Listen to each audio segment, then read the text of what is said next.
Big boss താരം സിജോ ജോണിന്റെ വിവാഹ വിശേഷങ്ങളായിരുന്നു കുറച്ച് ദിവസങ്ങളായി സോഷ്യൽ മീഡിയയിൽ. വിവാഹവും വിവാഹ റിസപ്ഷനുമൊക്കെ ഗംഭീരമായി നടക്കുകയും ചെയ്തു.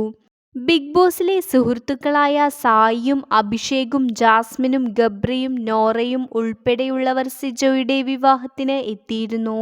ഒത്തുകൂടലിനിടയിലെ തമാശ നിറഞ്ഞ നിമിഷങ്ങളുടെ വീഡിയോ സോഷ്യൽ മീഡിയയിൽ വൈറലായിരുന്നു. എന്നാൽ ഇതിന് പിന്നാലെ നോറയ്ക്കെതിരെ വിമർശനം ഉയർന്നിരുന്നു. റിസപ്ഷൻ ആഘോഷത്തിനിടെ സിജോയുടെ മുഖത്ത് നോറ കേക്ക് വാരിത്തേക്കുന്ന വീഡിയോ വൈറലായതിന് പിന്നാലെയാണ് വിമർശനം ഉയർന്നത്.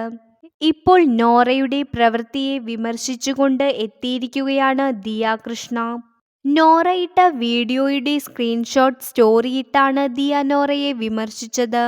ഇവർ ആരാണെന്ന് അറിയില്ലെങ്കിലും തന്റെ ഭർത്താവിന്റെ മുഖത്താണ് വിവാഹ ദിവസം ഇത്തരത്തിൽ കേക്ക് വാരിത്തേക്കുന്നതെങ്കിൽ അയാൾ പിന്നീട് ഒരു ദിവസം കൂടെ കേക്ക് കഴിക്കാൻ ഉണ്ടാവില്ലെന്നാണ് ദിയ കുറിച്ചത്. നോറ ചെയ്ത പ്രവൃത്തി ശരിയായില്ലെന്നാണ് സോഷ്യൽ മീഡിയയിൽ ഉയരുന്ന അഭിപ്രായം. എന്നാൽ ദിയയുടെ ഭീഷണിക്കുറിപ്പിനെതിരെ നിരവധി എതിരഭിപ്രായങ്ങളും വരുന്നുണ്ട്. ദീർഘകാലത്തെ പ്രണയത്തിന് ശേഷമാണ് സിജോ ലിനുവിനെ വിവാഹം കഴിച്ചത്.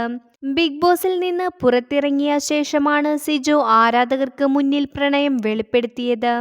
ബിഗ് ബോസിൽ നിന്ന് പുറത്തുവന്ന സിജോയെ സ്വീകരിക്കാൻ ഭാവി വധുവായ ലിനു എത്തിയിരുന്നു.